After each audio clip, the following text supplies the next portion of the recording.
नमस्कार। Prabhas Akshay news network और आप सभी का स्वागत है। प्रधानमंत्री नरेंद्र मोदी की अध्यक्षता में आज केंद्रीय मंत्रिमंडल की बैठक में कई अहम फैसले लिए गए।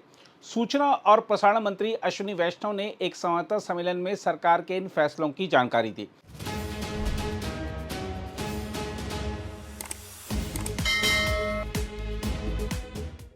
देखा जाए तो देश की अर्थव्यवस्था को नई रफ्तार देने और आत्मनिर्भर भारत के सपने को जमीन पर उतारने के लिए मोदी सरकार ने एक साथ कई बड़े और निर्णायक फैसले लेकर यह साफ कर दिया है कि अब विकास केवल नारा नहीं बल्कि ठोस रणनीति बन चुका है।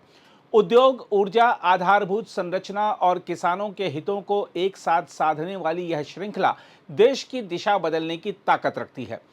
सबसे बड़ा और सबसे असरदार फैसला है भारत औद्योगिक विकास योजना अर्थात भव्य का शुभारंभ। 33,660 करोड़ रुपए के भारी भरकम निवेश से देश भर में 100 प्लग एंड प्ले औद्योगिक पार्क विकसित किए जाएंगे। यह सिर्फ जमीन पर फैक्ट्री लगाने की योजना नहीं है, बल्कि उद्योगों के लिए तैयार मंच देने की क्रांति है। अब निवेशक को अनुमति, जमीन, बिजली, पानी और ढांचे के लिए दर दर नहीं भटकना होगा। सब कुछ पहले से तैयार मिलेगा और उद्योग सीधे उत्पादन शुरू कर सकेंगे। यह योजना राज्यों और निजी क्षेत्र की भागीदारी से लागू होगी और एक नई प्रतिस्पर्धा पैदा करेगी, जिसमें वही राज्य आगे आएंगे जो सुधार और निवेश के लिए तैयार होंगे। 1 करोड़ रुपए प्रति एकड़ तक की सहायता के साथ तैयार कारखाना शेड, गोदाम, परीक्षण प्रयोगशाला और श्रमिक आवास जैसी सुविधाएं उद्योगों को नई ताकत देंगी। यह कदम न केवल रोजगार का विस्फोट करेगा, बल्कि भारत को वैश्विक विनिर्माण केंद्र बनाने की दिशा में निर्णायक मोड़ साबित होगा। इसके अलावा ऊर्जा के मोर्चे पर भी सरकार ने साफ संकेत दे दिया है कि अब विकास और पर्यावरण साथ साथ चलेंगे। छोटी जल विद्युत परियोजनाओं के तहत 2,584 करोड़ रुपए खर्च कर 1,500 मेगावाट क्षमता विकसित की जाएगी। खास बात यह है कि यह परियोजनाएं पहाड़ी और पूर्वोत्तर क्षेत्रों में लगेंगी, जहां अब तक विकास की गति धीमी रही है। इन परियोजनाओं के निर्माण के दौरान 51 लाख व्यक्ति दिवस रोजगार और लंबे समय तक संचालन में रोजगार का स्थायी स्रोत तैयार होगा। यह योजना बिना बड़े विस्थापन और पर्यावरणीय नुकसान के विकास का नया मॉडल पेश करती है। इसके साथ ही सड़क और संपर्क के क्षेत्र में भी सरकार ने बड़ा दांव खेला है। उत्तर प्रदेश में बाराबंकी से बहराइच तक 4 लेन नियंत्रित राजमार्ग के निर्माण को मंजूरी दी गई है, जिस पर लगभग 6,969 करोड़ रुपए खर्च होंगे। यह परियोजना केवल सड़क नहीं बल्कि आर्थिक धमनी साबित होगी। तेज रफ्तार, कम समय, कम ईंधन खर्च और बेहतर सुरक्षा के साथ यह मार्ग नेपाल सीमा तक व्यापार और आवाजाही को नई गति देगा। रुपईडीहा भूमि बंदरगाह तक पहुंच आसान होगी और कृषि, व्यापार, पर्यटन तथा सीमा पार कारोबार में उछाल आएगा। यह परियोजना लाखों व्यक्ति दिवस रोजगार पैदा करेगी और पूरे क्षेत्र की अर्थव्यवस्था को नई जान देगी। इसके अलावा किसानों के लिए भी सरकार ने बड़ा कदम उठाया है। कपास किसानों को सीधी राहत देने के लिए 1718 करोड़ रुपए से अधिक की सहायता को मंजूरी दी गई है। न्यूनतम समर्थन मूल्य व्यवस्था के तहत कपास निगम किसानों से सीधे खरीद करेगा, ताकि बाजार में गिरते दाम के कारण किसानों को नुकसान न उठाना पड़े। हम आपको बता दें कि करीब 60 लाख किसानों और उनसे जुड़े करोड़ों लोगों की आजीविका कपास पर निर्भर है। ऐसे में यह फैसला केवल आर्थिक सहायता नहीं बल्कि किसानों के भरोसे को मजबूत करने वाला कदम है। देश में 11 प्रमुख कपास उत्पादक राज्यों के 152 जिलों में 508 खरीद केंद्रों के जरिए यह सुनिश्चित किया गया है कि किसान को अपनी उपज बेचने के लिए परेशान न होना पड़े। इन सभी फैसलों को एक साथ देखा जाए तो तस्वीर बिल्कुल साफ नजर आती है। एक तरफ उद्योग को गति, दूसरी तरफ ऊर्जा को मजबूती, तीसरी तरफ सड़कों से जुड़ाव और चौथी तरफ किसानों को सुरक्षा। यही समन्वित विकास मॉडल भारत को विकसित राष्ट्र बनाने की असली कुंजी है। सरकार का यह आक्रामक विकास एजेंडा दिखाता है कि अब लक्ष्य छोटे नहीं हैं। रोजगार, निवेश, निर्यात और आत्मनिर्भरता को एक साथ साधने की यह रणनीति अगर जमीन पर पूरी ताकत से लागू होती है तो आने वाले वर्षों में भारत की आर्थिक तस्वीर पूरी तरह बदल सकती है। बहरहाल, आइए देखते हैं संवाददाता सम्मेलन में केंद्रीय सूचना और प्रसारण मंत्री अश्विनी वैष्णव ने क्या जानकारी दी है। 6,969 करोड़ रुपीस के इन्वेस्टमेंट से अप्रूव हुआ और small hydro power run of the river small hydro power development scheme आज अप्रूव हुई 2,585 करोड़ रुपीस से। टोटल 54,926 करोड़ रुपीस के ये महत्वपूर्ण फैसले आज अप्रूव हुए। सबसे पहला भारत औद्योगिक विकास योजना। हम जानते हैं कि मैन्युफैक्चरिंग देश में बहुत तेजी से बढ़ रही है और भारत एक प्रिफर्ड डेस्टिनेशन मैन्युफैक्चरिंग के लिए बन रहा है कई कारणों से, जिसमें प्रथम कारण है पॉलिसी की सर्टेनिटी, दूसरा है टैलेंट, तीसरा है डिजाइन की जो कैपेबिलिटी है भारत की, और चौथा है माननीय प्रधानमंत्री जी ने सतत प्रयास किए विभिन्न तरीकों से, चाहे इलेक्ट्रॉनिक्स मैन्युफैक्चरिंग हो, चाहे ईवी मैन्युफैक्चरिंग हो, चाहे टेक्निकल टेक्सटाइल्स हो, सभी के लिए जो प्रधानमंत्री जी ने लगातार प्रयास किए, अब उसको एक और लेवल पे पहुंचाने के लिए एक investment ready plug and play industrial parks का स्कीम बनी है, जिसके तहत 100 शहरों के पास में 100 ऐसे शहर जहां पर इंडस्ट्रियल इकोसिस्टम बनता है या बन सकता है, वहां पर investment ready plug and play industrial parks बनाए जाएंगे। करीब भारत सरकार की तरफ से सपोर्ट होगा 1 करोड़ पर एकड़ और मिनिमम 100 एकर्स का रिक्वायरमेंट इसमें एलिजिबिलिटी के लिए चाहिएगा। हालांकि इसको नॉर्थ ईस्ट और हिली एरियाज के लिए 25 एकर्स ही रखा जाएगा। 6 वर्षों का ये प्रोग्राम है, 6 इयर्स का प्रोग्राम है और इसमें राज्य सरकारों के साथ मिलकर और सेंट्रल पीएसयूज के साथ मिलकर डेवलप करेंगे। जो नोडल एजेंसी होगी वो एनआईसीडीसी राज्य सरकारों के साथ या सेंट्रल पीएसयूज के साथ एसपीवी बनाएगी, वो एसपीवी फिर आगे डेवलप करेगा। इवैल्यूएशन चैलेंज मोड में रहेगा और जो पीएम गति शक्ति के प्रिंसिपल्स हैं, यानी कि इंफ्रास्ट्रक्चर को एक वेल प्लान्ड वे में आगे ले जाने का जो पीएम गति शक्ति पोर्टल है, जिसमें सभी इंफ्रा से रिलेटेड मैटर्स का जियो स्पेशियल मैपिंग है, उसको ध्यान में रखते हुए बनाया जाएगा। As far as possible utility corridors underground बनेंगे, जिससे कि भविष्य की तैयारी करनी है। ये ग्रीन एनर्जी और स्पेशल रिफॉर्म्स एरिया के लिए वो ध्यान दिए जाएंगे। Total 34,000 acres of investment ready plug and play industrial parks का इसमें टोटल प्लानिंग है और इसका बहुत लाभ होगा, खासकर जो युवाओं को रोजगार के अवसर इससे मिलेंगे मैन्युफैक्चरिंग सेक्टर में, वो देश के लिए बहुत बड़ा एक आने वाले समय में इसका लाभप्रद होगा। आज का दूसरा फैसला है 2023-24 का जो कॉटन सीजन था, जिसमें कॉटन के प्राइसेस अचानक कम हो गए थे, तब तत्कालीन समय में सीसीआई के माध्यम से किसानों को बहुत बड़ी मदद दी गई थी और बहुत ही प्रोएक्टिव वे में मदद दी गई थी। करीब 7.25 लाख करोड़, 7,25,000 करोड़ किसानों को उस वक्त मदद हुई थी और 325 लाख बेल जो कॉटन प्रोड्यूस हुए थे, उसमें करीब 33 लाख बेल्स कॉटन के खरीदे गए थे, जिससे कि प्राइस स्टेबल हो पाया, वरना प्राइस कम होता, किसानों को नुकसान होता। इसीलिए उस समय के इस फैसले को आज उसमें जो सीसीआई का, कॉटन कॉर्पोरेशन ऑफ इंडिया का जो एक्सपेंडिचर आया था, उस एक्सपेंडिचर को आज रीइंबर्स करने का फैसला लिया गया कैबिनेट में। किसानों को टोटल इससे सपोर्ट मिला 11,712 करोड़ का और सीसीआई को रीइंबर्समेंट मिला 1,118 करोड़ रुपीस का। आज का तीसरा बड़ा फैसला है उत्तर प्रदेश में बाराबांकी से बहराइच। ये बहुत ही एक इम्पॉर्टेंट स्ट्रेच है। अगर आप नक्शे पे देखें, लखनऊ से नॉर्थ की तरफ, नेपाल की तरफ जाते हैं तो लखनऊ, बाराबांकी, जारवाल, बहराइच, ये वाला जो सेक्शन है, ये हाईली कंजेस्टेड सेक्शन है। इसके 4 लेनिंग का और एक्सप्रेस वे को, मतलब एक्सेस कंट्रोल एक्सप्रेस वे बनाने का काम इस प्रोजेक्ट में सैंक्शन हुआ है।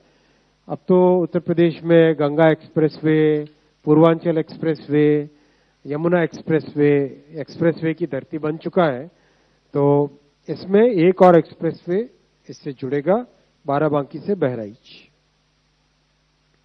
101 किलोमीटर का प्रोजेक्ट है, 6,969 करोड़ रुपीस का, और एक इस पे मेगा ब्रिज बनेगा 6 लेन का घाघरा रिवर पर। टोटल इसके आगे भी बहराइच से रूपाडीही, इसके आगे बहराइच से रूपाडीही, ये बहराइच से ऊपर रूपाडीही, उसका डीपीआर भी आगे बन रहा है। यानी नेपाल बॉर्डर तक पहुंचने की पूरी व्यवस्था 4 लेन एक्सेस कंट्रोल हाईवे के माध्यम से।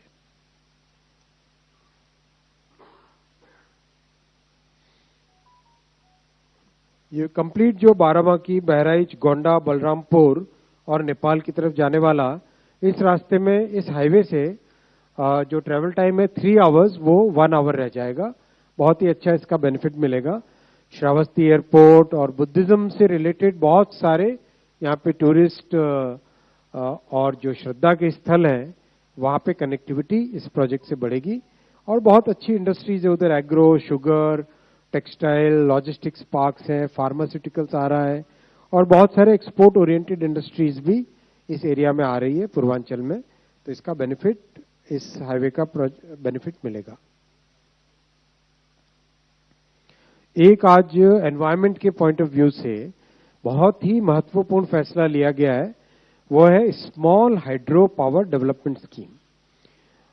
ये रन ऑफ द रिवर, यानी बिना बांध बनाए, बिना बहुत बड़ा डिस्प्लेसमेंट किए, एनवायरमेंटल इश्यूज जो आते हैं उनके बिना run of the river, river के फ्लो के साथ ही किस तरह से पावर जनरेट किया जाए, उस कॉन्सेप्ट को लेके ये प्रोजेक्ट किया गया है। और इसमें देश भर में करीब 7,000 साइट्स आइडेंटिफाई हुई हैं जहां पर run of the river 21,000 capacity, 21,000 megawatt capacity create की जा सकती है स्मॉल हाइड्रो पावर से। तो इसको ध्यान में रखते हुए, और ये एनवायरनमेंट फ्रेंडली है और एक स्मॉल लोकल एरिया में, और कॉस्ट भी बहुत कम आती है, 4.5 से 5.5 रुपए पर यूनिट कॉस्ट इसमें पावर जनरेशन की आती है। कैपिटल कॉस्ट भी कम है और जो प्रोजेक्ट को लगाने का समय है वो भी कम है। तो इस प्रोजेक्ट को आज अप्रूव करने से दुनिया में कई देशों में इस तरह के प्रोजेक्ट्स काफी अच्छे तरीके से चलते हैं, चाहे ब्राजील हो, कनाडा हो, स्विट्जरलैंड हो, स्वीडन हो, कई देशों में इस तरह के run of the river projects चलते हैं। तो आज भारत में माननीय प्रधानमंत्री जी ने इस स्कीम को अप्रूव किया है। इसमें 1 मेगावाट से 25 मेगावाट की कैपेसिटी के प्रोजेक्ट्स बनेंगे और टोटल आउटले 2,585 करोड़ रुपीस का है। और मेन चीज ये है कि इसमें एक नए तरीके से काम करना सीखेंगे। और अपने देश में तो नदियां हजारों हैं, तो नदियां भी हैं कई, पहाड़ी समय में, मतलब बेसिकली मानसून के समय में जो पहाड़ी नाले हैं उसमें भी बहुत अच्छा फ्लो से पानी आता है। तो उन सब का उपयोग, एक बार ये इंडस्ट्री यहाँ पे डेवलप हो जाए तो उन सब का उपयोग इसमें किया जा सकता है। इसके लिए टर्बाइंस छोटी बनती है और टर्बाइंस के साथ ही साथ एक बड़ा रगेड, रोबस्ट इंफ्रास्ट्रक्चर बनाना पड़ता है, क्योंकि हर वक्त कोई व्यक्ति जाके मेंटेन वहां पे ना कर पाए, फिर भी काम चलता रहे। इन सब चीजों को ध्यान में रखते हुए स्कीम को बनाया गया है। और इससे देश भर में जो खासकर रिमोट एरियाज हैं उन सब में इसका बेनिफिट होगा, और जो पहाड़ी क्षेत्र है उसमें भी बहुत बेनिफिट होगा। और देश में एक ये नए तरीके से environment friendly mode of power generation बनेगा। आप सब जानते ही हैं कि भारत उन बहुत कम देश ऐसे हैं जिसमें power generation capacity more than 50% renewable sources से आ चुकी है, जो कि हमारे समकक्ष देश हैं, उन समकक्ष देशों में बहुत कम देशों में इस तरह का पावर जनरेशन कैपेसिटी रिन्यूएबल्स है। उसी स्टेप में एक और ये एनवायरमेंटल फ्रेंडली स्टेप लिया गया है। इन सब प्रोजेक्ट्स के बनने से करीब 4.3 million ton carbon dioxide emission कम होगा। तो ओवरऑल साथियों, माननीय प्रधानमंत्री श्री नरेंद्र मोदी जी की इस ऐतिहासिक तीसरे टर्म में बहुत अच्छे अच्छे फैसले लिए गए। रेलवे के 1,84,000 करोड़ के, हाईवे के 2.5 लाख करोड़ के, मेट्रो के 1,31,000 करोड़ के, एयरपोर्ट्स 5 नए एयरपोर्ट्स बनाने का फैसला लिया गया 9,000 करोड़ रुपए के, एक major port for shipping reform के करीब 1.5 लाख करोड़ के प्रोजेक्ट्स हुए, रोपवेज में करीब 7,000 करोड़ के प्रोजेक्ट्स हुए, और हाइड्रो पावर में आज भी जुड़े हाइड्रो पावर में करीब 31,000 करोड़ रुपीस के प्रोजेक्ट और 12 इंडस्ट्रियल स्मार्ट सिटीज और इंडस्ट्रियल पार्क्स जिसमें आज के प्रोजेक्ट्स भी जुड़े, तो करीब 62,000 करोड़ रुपीस के इंडस्ट्रियल सिटीज और इंडस्ट्रियल पार्क्स के काम। प्रधानमंत्री आवास योजना में जो गरीबों के लिए बहुत ही एक महत्वपूर्ण योजना है, अंत्योदय की भावना के साथ प्रेरित है, उसमें 5.5 लाख करोड़ रुपए के प्रोजेक्ट्स अप्रूव हुए और जल जीवन मिशन में 8.5 लाख करोड़ रुपए के। ओवरऑल देश में जो भविष्य और जो नींव बनानी है विकसित भारत की, वो जो एक बहुत बड़ा संकल्प, बहुत बड़ा एक जो सेतु बन रहा है, उसमें 22 लाख करोड़ रुपए के प्रोजेक्ट्स टोटल इंफ्रास्ट्रक्चर के जून 2024 के बाद से अप्रूव हुए। मैं प्रश्न लूंगा आपके। 2 विषयों पे आपके सारे प्रश्न आए, स्मॉल हाइड्रो से रिलेटेड और भव्य स्कीम से आए हैं। भव्य स्कीम में जैसा आपको बताया, कॉम्पिटिटिव बेसिस पे सिलेक्शन होगा, चैलेंज मोड में सिलेक्शन होगा। एलिजिबिलिटी क्राइटेरिया में प्राइमरी क्राइटेरिया होगा 100 एकर्स की अनएंकम्बर्ड लैंड। ऐसे अंग्रेजी में कठिन शब्द बनाते हैं, कोई हिंदी का अच्छा शब्द नहीं है इसके लिए। मतलब कोई भी असुविधा रहित जमीन कोई भी प्रॉब्लम जिसमें ना हो ऐसी जमीन, तो वो मेन क्राइटेरिया रहेगा। हाँ, नॉर्थ ईस्ट के लिए और हिली एरियाज के लिए 25 एकड़ की जमीन का क्राइटेरिया रहेगा। कंपटीशन रहेगा, देश भर से राज्य इस पे compete करेंगे और इसमें जॉइंट सेक्टर में रहेगा, एसपीवी बनेगी। एनआईसीडीसी के साथ राज्य सरकार या पीएसयू ये दोनों मिलकर एसपीवी करेंगे और उस प्रोजेक्ट को आगे लेके जाएंगे। साथ ही साथ इसमें अंडरग्राउंड यूटिलिटीज का मतलब ये हुआ, जैसे मतलब पाइपलाइन बनानी हो पानी की, या कोई केमिकल्स के लिए पाइपलाइन बनानी हो, या फिर इलेक्ट्रिसिटी के वायर्स लाने हो, ट्रांसमिशन लाइन लेके लानी हो, तो अंडरग्राउंड यूटिलिटी बनने से ये बेनिफिट होता है कि आगे ट्रांसपोर्टेशन में दिक्कत नहीं होती और भविष्य में उसका डेवलपमेंट बहुत अच्छे से हो सकता है। जापान वगैरह में देखें अगर हम, जापान में कई देशों में यूटिलिटीज को जनरली अंडरग्राउंड कर देते हैं जिससे कि डेवलपमेंट बहुत अच्छे से हो सके, तो वो इसमें मॉडल लाया जाएगा। टेक्सटाइल सेक्टर, इसके अलावा और भी कई सेक्टर्स इसमें आएंगे जरूर, और 100 एकर्स मिनिमम लैंड एरिया का सोचा गया है इसमें, तो इसमें काफी बड़े इंडस्ट्रियल पार्क्स बनेंगे।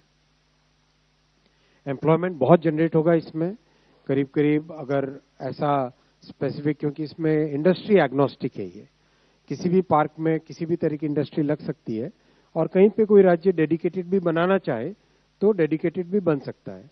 अभी जो अंदाजा है एम्प्लॉयमेंट का, जो एस्टिमेट है, करीब 15 लाख डायरेक्ट एम्प्लॉयमेंट इससे जनरेट होगा, करीब 15 लाख डायरेक्ट एम्प्लॉयमेंट जनरेट होगा इस स्कीम से।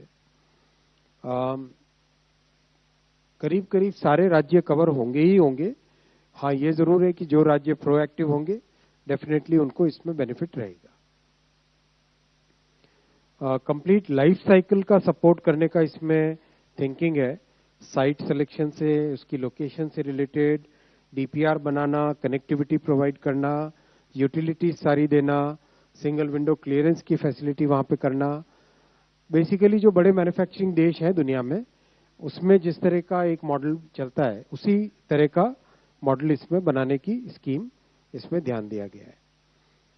पुराने जो इंडस्ट्रियल पार्क्स है उनके बारे में कुछ है? हाँ, ब्राउन फील्ड प्रोजेक्ट्स भी अलाउ किए गए हैं और क्राइटेरिया वही रखा गया है जो कि ग्रीन फील्ड के लिए है। टेक्सटाइल के लिए वैसे भी पीएम मित्रा स्कीम अलग से ऑलरेडी चल रही है, वो भी इसमें भी कवर होगी। ये सारे पॉइंट आए regarding the Bhavya scheme. Small hydro में लास्ट स्मॉल हाइड्रो प्रोजेक्ट की वैलिडिटी थी 2017 तक, और अब ये जो बनी है नए तरीके से बनी है। इससे पहले बहुत कम पोटेंशियल कवर हो पाया, जैसा एक स्लाइड में था। अबाउट 1196 साइट्स अब तक यूटिलाइजेशन में आई है और लेकिन पोटेंशियल करीब 7,000 साइट्स का है। तो इसीलिए इस नई स्कीम को लेके आए हैं और इसमें कैपिटल सपोर्ट रहेगा 30% of the cost up to 30 crore rupees ceiling in the northeastern states and international border districts, and 20% of the cost up to 20 crore in all other states. ये इसमें कैपिटल सपोर्ट रहेगा। 5 साल की स्कीम है और बहुत ही अच्छा, मेरे हिसाब से बहुत अच्छी स्कीम है, क्योंकि इससे एनवायरमेंटल फ्रेंडली पावर जनरेशन का एक बड़ा स्कोप बनता है। धन्यवाद साथियों। अगर आप भी लेना चाहते हैं देश दुनिया की तमाम जानकारी तो आज ही सब्सक्राइब करें हमारे चैनल को। साथ ही नीचे दिए बेल आइकन को जरूर दबाएं ताकि हर अपडेट आप तक पहुंच सके।